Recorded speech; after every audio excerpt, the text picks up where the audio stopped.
Alright guys, welcome back to part 2 of Victory in the Pacific and our unit on World War II. In our last video, we left off by looking at this battle, the Battle of Iwo Jima, which is a great example of the island hopping campaign where we're going from island chain to island chain, closing in on Japan, and it is a brutal fight through these islands. The Japanese, as we've learned, are willing to fight nearly to the last man in these battles. So we're going to pick up after the Battle of Iwo Jima today to look at the final big land battle of the Pacific War and then talk about how the war ends. Of course, that's going to involve atomic weapons. So let's get into all those details. So what will be the final battle of the island hopping campaign, although we didn't know it was going to be the last battle at the time, was the battle for Okinawa. So Okinawa is, you can see it's right here. It is closer to Japan than Iwo Jima was. In fact, it was so close that it's considered really part of the Japanese home islands in the sense that there are many, many thousands of Japanese civilians who live there, as opposed to Iwo Jima, which is basically uninhabited other than Japanese soldiers, of course. So this is really close to Japan, and for us, Okinawa would serve as a jumping off point for our eventual invasion of Japan. So we've got to take Okinawa, and the Japanese have to defend Okinawa to the last man. We're going to land there on April Fool's Day, 1945. Now, how big is Okinawa? Well, we talked about how Iwo Jima was this tiny little rock. Okinawa is significantly larger than Iwo Jima, but it's still pretty small. I mean, smaller than Montgomery County is, as you see from the numbers. But nonetheless, it's a much larger place, a much more difficult fight it will turn out to be than Iwo Jima. So the Japanese had had months to fortify the island, just like they had months to fortify and prepare for the Battle of Iwo Jima. By capturing Okinawa, this will give us a stage for the upcoming invasion of Japan, which means we have to take it and the Japanese have to defend it. After about 3 months of fighting, the Japanese defenders were wiped out. This turns out to be the single bloodiest battle of the Pacific campaign, a campaign in which Americans are going to lose about 12,500 dead, nearly 40,000 wounded. Japanese losses were extreme, about 77,000 military dead, and in terms of civilian lives, we're not sure, probably around 100,000 or so. Japanese civilians were killed in this battle. And again, for war planners thinking about that invasion of Japan, they're looking back at Iwo Jima and Okinawa and thinking, man, we're going to have to do this on a much, much larger scale in just a couple of months. A couple of images here from the Battle of Okinawa. This one is pretty interesting. It's a night photo, obviously, and these tracer rounds are going through the air. This is American anti-aircraft fire being fired at Japanese bombers who were trying to strike our airfield. All right, many of us have heard of kamikazes before, and kamikazes were Japanese suicide pilots. So what they would do is, in desperation to defeat the American Navy, which is overpowering at this point, the Japanese are going to get on their airplanes. They're going to load up these airplanes with fuel and bombs and then fly their planes into American and other Allied ships, basically turning their airplane into a guided missile. And these are all volunteers, people who wanted to fight and die for the emperor. And there was no shortage of volunteers. Now, some 3,000 kamikaze missions were launched. And in terms of impact, it definitely didn't have the impact the Japanese were expecting. It doesn't stop the Allied invasions. It doesn't defeat the Allied Navy. But it does certainly cause damage. Between 50 and 60 Allied ships were sunk by kamikazes, and they certainly did take a heavy toll in terms of lives, but not enough to stem the tide of the war. So the kamikazes fail in their purpose. Just a couple of images here from the kamikaze attacks. Alright, now let's talk about what's known as the Manhattan Project and the race to create the first atomic bomb. So, obviously, given what we learned about Iwo Jima and Okinawa, the decision to invade Japan is one that no one wants to make. I mean, we know the death and destruction will be on a scale really unseen in this war. In fact, there were predictions that said basically all the lives we had lost in the Pacific campaign so far would be less than what we would take in the final battle. So no one wants to invade Japan. That's not something we want to do by any stretch. We don't want to suffer those losses. And in terms of losses, obviously there's no way to know how many would have been lost because the invasion never happened. But estimates are in the hundreds of thousands of lives. And the Japanese lives, the numbers no doubt would have been in the hundreds of thousands. It would have been absolutely catastrophic. So at the Potsdam Conference, the final meeting of the Big Three, the Allies issue this ultimatum to Japan: either surrender or be destroyed. That's rather vague, but nonetheless, we meant it to be just that. Either surrender now or you will pay the massive consequences. Now, what were those consequences? Well, that is the atomic bomb. And this is something that had been in development for years. Back in 1940, a group of scientists had written a letter to Franklin Delano Roosevelt, basically outlining the scientific process for which nuclear fission could be used as a weapon. We could weaponize nuclear fission, which is when you split atoms. This seemed basically science fiction in the 1940s, right?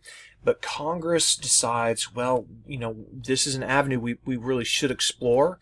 And so they set aside about $2 billion for this project, which was, I mean, top secret. Most of the members of Congress had no idea what they were even voting for.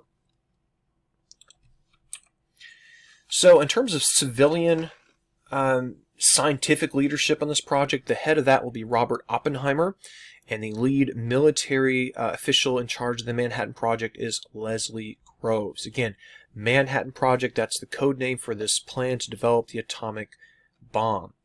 Now, what pushes America to pursue this, you know, rapidly by spending lots and lots of money, is the fear that the Germans were working on their own atomic project.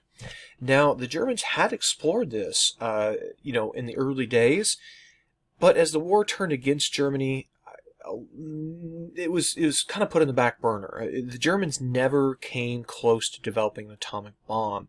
I mean, I guess in terms of a race, they came in second compared to other countries, but they were nowhere near winning this race. America was unknowingly, we were way out in front in this project to develop the atomic bomb.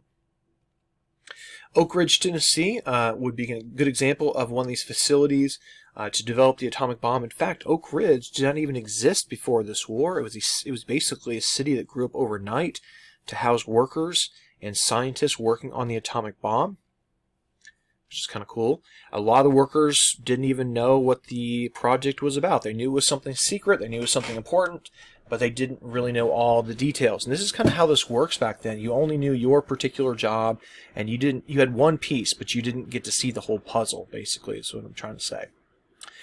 All right, now by the summer of 1945, the atomic bomb is ready to test, and so it was tested out in the deserts of New Mexico. This is known as the Trinity Test, and you can see that bomb going up. It's the very first atomic bomb in all of history to go up. There's the bomb itself, nicknamed the Gadget, and that's what it looks like going up, the distinctive mushroom-shaped cloud. All right, there's Ground Zero. There's Robert Oppenheimer and Leslie Groves checking out what had been basically this right here. It's gone. And there's Ground Zero today. Now, who makes the final decision to use this atomic bomb or not use this atomic bomb, of course, is our president, who happens to be not Franklin Roosevelt, because we learned about this. Franklin Roosevelt had passed away, and so it falls to Harry S. Truman, who took over when FDR passed away in April 1945. And he decides to use this bomb against Japan to avoid that costly invasion. And this is something that he didn't really lose a lot of sleep on. He's criticized frequently by historians and people from the modern day for making this decision that will result in hundreds of thousands of civilian deaths, but he didn't lose any sleep over it. He knew in his mind that by using this bomb, it would save American lives. and honestly probably saved a lot of Japanese lives as well, in terms of just sheer numbers. Although that's obviously up for debate. Now, as to why we used this bomb in Japan and not Germany, it's just the simple fact that Germany had surrendered before the bomb was ready. Germany surrenders in May of 1945. The bomb wasn't ready until July of 1945. So really, we only have one place left, and that is Japan. There's the plane that's going to drop the bomb. It's called the Enola Gay, and its target is Hiroshima, Japan. And this one bomb kills about 70,000 people nearly instantly. Thousands more, of course, will die from the after effects, from burns and radiation and other, blunt force trauma and so forth. But again, the idea that you can take one plane with one bomb and destroy one city, this was a whole new era of warfare. It was incredibly scary to think about going forward. There's the bomb, codenamed Little Boy, and that's the inner workings of it. Just some statistics on Little Boy and the effect of the bomb. 980,000 mile per hour winds, that'll certainly do some damage. And speaking of damage, well, there you go. There's a picture taken of the actual mushroom cloud. And then, sadly, some people have suffered some catastrophic burns from the intense heat from the bombing. Here's a rather rare view of this bombing from the ground level. You can see the bomb off in the distance. Here is a before picture of Hiroshima. There's an after. You may have heard of this, guys, of people basically more or less being vaporized by the intense heat and shadows being basically left in their place. Very, very scary and frankly just disturbing. Alright, August 9th, 1945, the United States drops their second atomic bomb, this one on Nagasaki. This one kills several tens of thousands. Probably not as many as Hiroshima, but it wasn't because the bomb was less powerful. It was more about the geography of the city itself. Nagasaki was a little hillier than Hiroshima was, and those hills tended to shield some places from the explosive forces. So it was basically the same power, just less damaging in terms of lives lost, but still massive explosion. This one was codenamed Fat Man. So Fat Man and Little Boy, the two atomic bombs dropped on Japan. Here's Nagasaki at the top before and Nagasaki after. Certainly a lot of damage. By the way, there was a man, and this sounds almost made up. It sounds so ridiculous, but there was a man, you can see him here, Yamaguchi is his name. I'm afraid Sudamo, I'm not sure how to pronounce his first name, I apologize. But at any rate, what happens is he was in Hiroshima when that first bomb went off. He was injured and then evacuated to Nagasaki to recover, only to be bombed a second time. And he survived both atomic bombs, the only person ever to do so in history, and went on to live a nice long life, not dying until the age 93. Okay, so at the end of the war, we have to talk about the surrender process. You might remember that at the Casablanca Conference, the Allies had demanded that the Axis powers surrender unconditionally, right? Well, when it comes time to end the war against Japan, we as the Allies did accept one condition. And that one condition Japan said that they would surrender on is if Hirohito, their emperor, would remain emperor. That he would not be put on war crimes trials or anything like that. And that was good enough for us. On August 14th, 1945, the Allies agree to the peace treaty, or at least the armistice to end the fighting. Victory in Japan, or VJ Day, takes place on September 2nd, 1945, when the Japanese formally surrender in Tokyo Harbor in the battleship USS Missouri. Now, if you're doing the math, this is exactly 6 years and 1 day after Germany had invaded Poland back in 1939. So, long, long war. There is Douglas MacArthur signing for the Americans.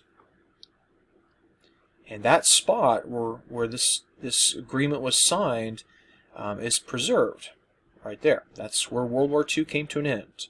And a little ironically enough, the battleship Missouri is preserved as a museum ship in Pearl Harbor today. So if you go to Pearl Harbor, you can see where America got into the war and also ended, all in the same spot.